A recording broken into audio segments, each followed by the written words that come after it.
Para na naman magaling ang ano.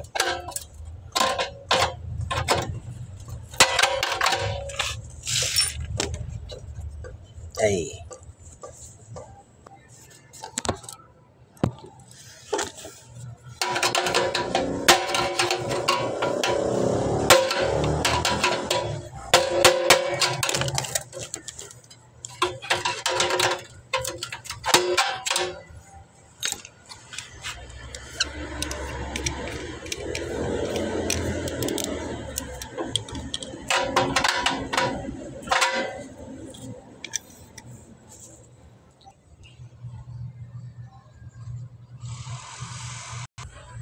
Ito yung guys. Ang gagawin ko rito ay bibigyan ko ng supply itong circuit breaker. So nandito na yung wire dito sa junction box na to. Meron na siyang nakaabang dyan ng wire. So lalagyan ko na lang siya, dadamperan ko na lang siya papunta rito sa main breaker ng aircon compressor. Ayan yung aircon compressor na na-install na namin kahapon.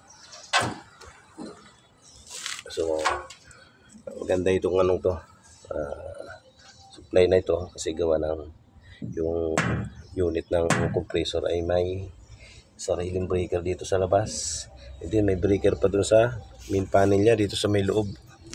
So napaka-safe yung ano, yung mga ganitong installation sa ano, mga unit ng mga aircon. So kagandahan dito sa ginawa namin nito. So additional kasi itong aircon nito. Talaga may nakaabang siya.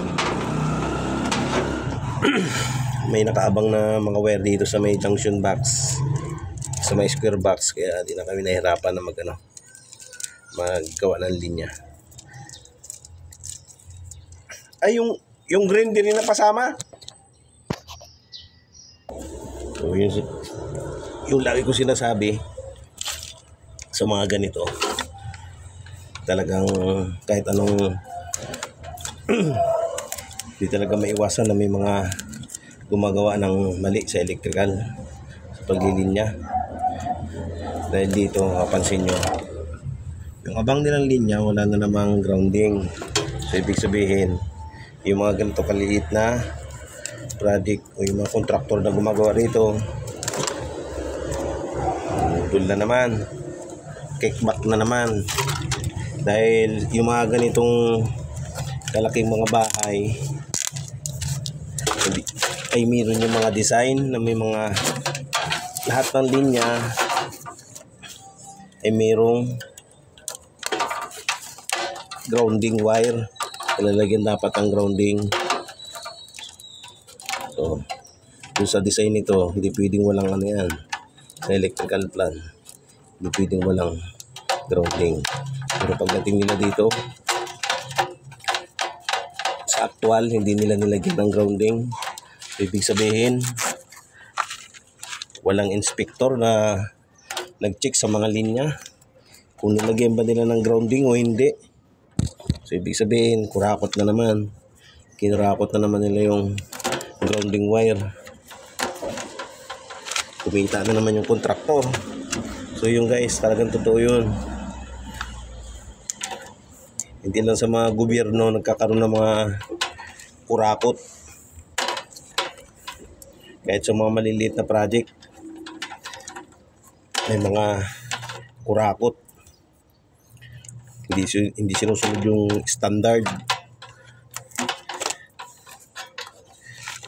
Kaya ito, pag nagkaroon ng problema, yan, pag nagkaroon ng mga kidlat, apektado ang mga electrical system ng isang building, ng isang commercial, residential, dahil walang proper instalasyon ng grounding. So, kaya kayo pag nagpapawiring kayo, nagpaparenovate kayo ng bahay, nagpapagawa kayo ng bahay, huwag nyo kalimutan, i-check nyo ang electrical kung tama ba yung, kasi sa design ng electrical engineer, nasa standard ang design ng electrical plan, ng mga size ng wire, pipe. Pero pag ginawa na yun ng contractor, nandun na yan, kurakot na. Hindi na sinusunod yung standard size ng mga wire, ng mga pipe. Na imbis na naglalagay ng mga grounding, hindi naglalagay. O yan, gagawin ko na naman ng paraan. Saan ko ito itatap tong grounding na to, grounding wire nito, ibabody ground ko na lang. Kahit papano, malaking tulong din yan pag nagkaroon ng mga short circuit o mga kidlat.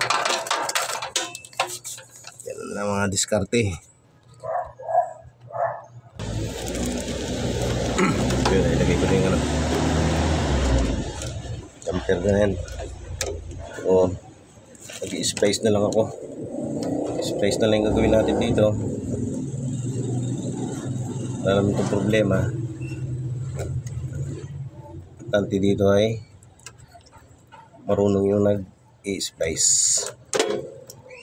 Hindi yung basta na nagdugtong lang. Kailangan mahigpit.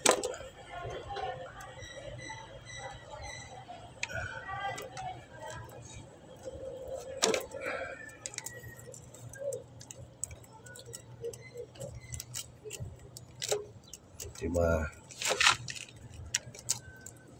splice na ano, talagang walang bitawan. Walang kuryente.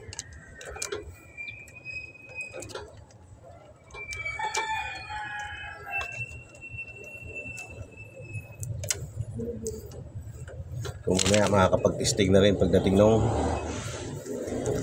aircon technician, kasi kahapon sumabog yung ano nila, freon nila.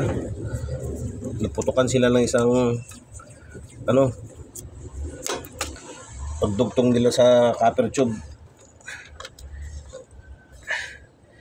Problema, putukan sila kaya hindi nila natapos. So yun, ito yung grounding wire. Lalagay ko na lang dito sa skruhan, saka nakatap na dito sa body.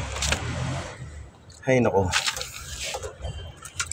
talagang hindi natin alam kung nagtitipid yung tinipid ng kontraktor, yung ano, yung may-ari o yung kontraktor.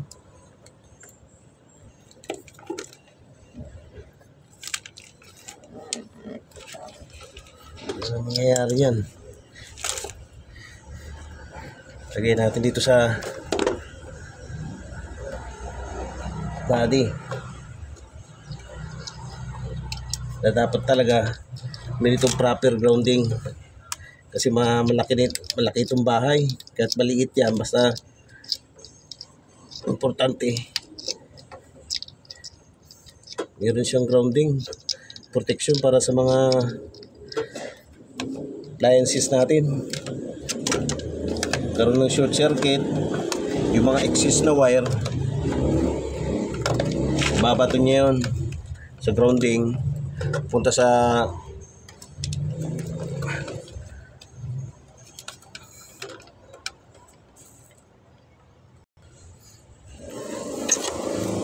karoon kasi ng short circuit, yung mga excess na wire, babato niya yun sa ground. Kaya mapapansin nyo sa labas ng bahay ninyo, sa poste ng Meralco, may nakabao na grounding rod. Yun yung protection.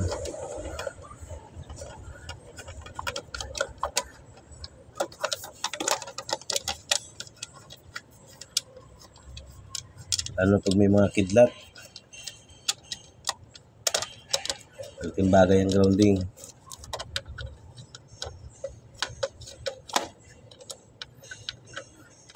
Sa mga building, meron yung mga grounding, nilalagyan nila ng grounding arrester, para pag may kidlat, kung tumatama na kidlat sa building, yung kuryente nun, million voltahe yun, babato nyo yun doon sa grounding arrester. So safe yung building, wala makukuryente. Okay, dali rin. Tapos na.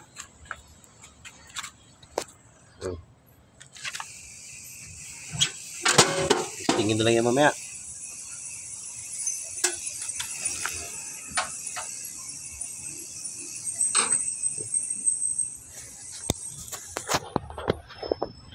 Let's go. Tapos na tayo ng isa. Saan yung ano dyan? Tungtungan nandiyan ba? Mahirapan na ako magsampa. Ayun. Nakatapos na rin ng isa. Ganun ang kahalaga ng meron tayong grounding.